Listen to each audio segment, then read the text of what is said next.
Salut mes ingénieurs bio et bienvenue n'est-ce pas sur African Tech, votre chaîne qui montre les produits biomédical. Welcome to you my biological engineers in African Tech, your channel of biomedical equipment. Today we are seeing some equipment of sterilization. Donc aujourd'hui nous allons voir un équipement n'est-ce pas de la stérilisation. Il s'agit n'est-ce pas du Pupinel. Yes. Donc nous allons voir aujourd'hui n'est-ce pas le Pupinel qui est le premier équipement n'est-ce pas qui est utilisé n'est-ce pas en stérilisation et c'est l'équipement le plus basique. Et il est très simple. C'est pourquoi j'ai décidé de commencer n'est-ce pas par lui pour vous le montrer. Mais dans la suite des jours, dans la prochaine vidéo qui sortira sur la chaîne, alors nous allons donc partir en unité de stérilisation. Nous allons voir toute la chaîne de stérilisation. Donc nous allons tracer comment est-ce que le matériel souillé arrive soit du bloc opératoire ou n'est-ce pas de la réanimation. Et comment est-ce que n'est-ce pas ils sont réceptionnés, nettoyés, décontaminés, emballés, hein, on dit quoi, conditionnés, ouais, et n'est-ce pas stérilisés. Et nous verrons également tous les facteurs qui entrent en compte dans la stérilisation et comment est-ce qu'on fait pour pouvoir certifier qu'un matériel est effectivement stérile. Hein. Donc nous verrons tout cela dans la prochaine vidéo qui sortira sur la chaîne d'ici, dans pas longtemps, d'ici demain. Donc premier équipement que nous allons voir aujourd'hui, n'est-ce pas, c'est de la stérilisation à la chaleur sèche. Dry heating sterilization, yes, c'est son nom en anglais, dry heating sterilization, donc la stérilisation à la chaleur sèche. En fait, il est conçu de quoi? C'est un équipement qui est juste constitué, n'est-ce pas, d'une résistance chauffante des thermostats. Yes, it look like microwave oven, yes. Donc il ressemble, n'est-ce pas, à un four micro-ondes, microwave oven, yes, et similaire. Et n'est-ce pas, il est simplement constitué, n'est-ce pas, des résistances chauffantes qui permettent de produire, n'est-ce pas, de la chaleur. Et il faut savoir que là-bas, la stérilisation peut monter à des hautes températures jusqu'à 250 degrés. Vous voyez, c'est tellement énorme. Et là-bas, maintenant, il est conçu de quoi, n'est-ce pas, des résistances chauffantes qui vont tout simplement chauffer. Et il y a également un thermostat pour réguler la température et un timer qui va mettre, n'est-ce pas, le temps de stérilisation du matériel. Donc, c'est le niveau le plus basique. Et c'est ça, généralement, qu'on retrouve dans les petits centres de santé où on fait des chirurgies. On dit quoi là, la petite chirurgie, oui. Donc c'est un matériel très pratique, hein, et plus de cela, bon, c'est bas de gamme, c'est moins cher, hein, en termes de coût.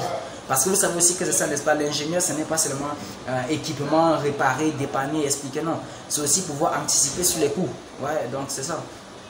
Et c'est pour cela en fait qu'il est beaucoup plus utilisé. Donc c'est un équipement très intéressant, n'est-ce pas, pour pouvoir effectuer, n'est-ce pas, les petites chirurgies et les petits, vous voyez.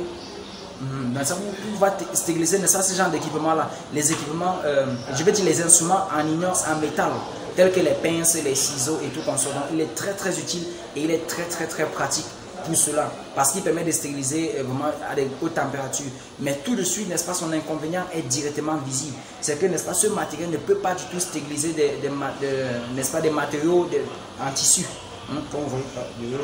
Il ne peut pas du tout stériliser, n'est-ce pas, le tissu. Pourquoi? Parce qu'il faudrait savoir qu'au bloc opératoire, on n'utilise pas seulement que des pinces, on utilise également des champs. Il y a ce qu'on appelle les champs opératoires. Tous ces draps et tous ces tissus doivent également être stériles. Alors un Pupinel ne peut pas du tout le stériliser. Pourquoi? Parce que la température jusqu'à 250 degrés et c'est sèche. C'est un peu comme si vous prenez votre vêtement, vous ouvrez votre four à micro-ondes dans la maison et vous le mettez dedans, vous mettez 250 degrés, par exemple pendant 1 heure ou 1 heure de temps ou 1h30. Vous imaginez ce que ça va devenir, ça va complètement calciner. Alors c'est là pourquoi ce type d'équipement n'est pas du tout approprié pour cela. Et il y a également d'autres équipements tels que des lames de bistouri. Je ne parle pas des lames qui sont des lames ordinaires, je parle des lames pour les générateurs de bistouri électriques. Donc ces matériaux également doivent également être stériles. Alors si on utilise de tels équipements pour stériliser ce matériau, alors c'est un équipement électronique, il va complètement calciner.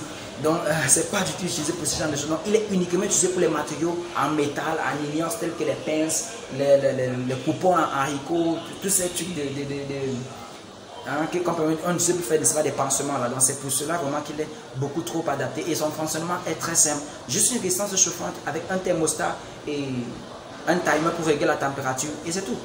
Et également il faudrait savoir qu'à l'intérieur dans son enceinte il y a également ce qu'on appelle la veine, n'est-ce pas, la laine de verre. Voilà, la laine de verre. C'est un matériau en fait qui résiste à la chaleur. Donc c'est lui qui permet en fait de créer l'isolation thermique entre la chambre de stérilisation et le milieu extérieur. Donc c'est un équipement très simple, chouette d'utilisation, mais vraiment c'est une technologie dépassée, hein. Il faudrait quand même se le dire. Donc il y a donc d'autres alternatives à cela. D'où on va donc parler de la stérilisation à la chaleur humide. Donc nous allons voir ça dans la suite des vidéos. Comme je vous ai promis, et nous allons essayer de déporter cette stérilisation pour le voir.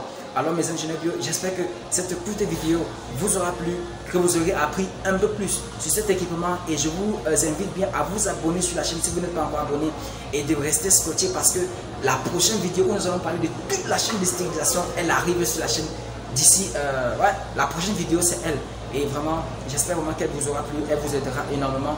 Et si vous avez des questions, des suggestions, n'hésitez pas à me les laisser en commentaire. Et moi, je vous dis ciao pour la prochaine fois. Surtout, n'oubliez pas, sortez, techniquer et sauver des vies. Yes, my biological engineers, I love you too much. Goodbye, goodbye for now.